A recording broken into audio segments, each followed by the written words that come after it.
ایک لڑکے نے یونیورسٹی میں داخلہ لیا تو پروفیسر صاحب نے پہلے دن لیکچر دیتے ہوئے کہا، دیکھو لڑکوں، لڑکیوں کے ہاسٹل میں جانے کی اجازت نہیں تم لوگوں کو۔ جس نے کسی لڑکی کو چھیڑا اسے 100 روپے جرمانہ ہو جائے گا، دوسری مرتبہ چھیڑا تو 200 روپے، اور تیسری مرتبہ چھیڑنے پر 500 روپے جرمانہ ہو جائے گا۔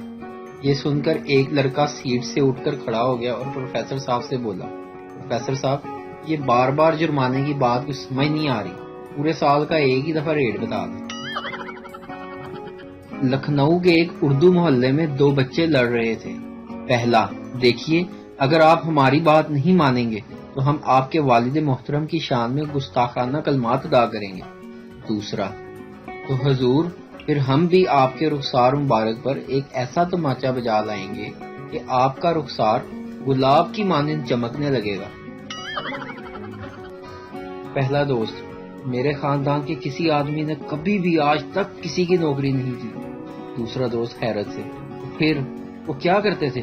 پہلا دوست، بھیک مانگا کرتے تھے۔ سردار جی بڑی تیزی سے ایک دکان میں داخل ہوئے اور بولے، ڈاکٹر صاحب مجھے کون سی بیماری ہے؟ آگے سے جواب ملا، آنکھوں کی۔ سردار نے کہا، وہ کیوں بھلا؟ جواب ملا، باہر تختی پڑھ لیتے تو جان جاتے کہ یہ حجام کی دکان ہے، ڈاکٹر کی نہیں۔ ایک لڑکی نے اپنے منچلے عاشق سے کہا، اگر تم نے میرے قریب آنے کی کوشش کی تو میں اپنے بھائی کو بلا لوں گی۔ اچھا تو تمہارا بھائی بھی ہے؟ اس کے بوائے فرینڈ نے کہا۔ اچھا کیا عمر ہوگی تمہارے بھائی کی؟ جواب ملا، 2 سال۔ ویڈیو دیکھنے کا شکریہ۔ لائک کیجیے ہمارا پیج NTV اردو، اور ویڈیو پسند آئے تو ضرور شیئر کیجیے۔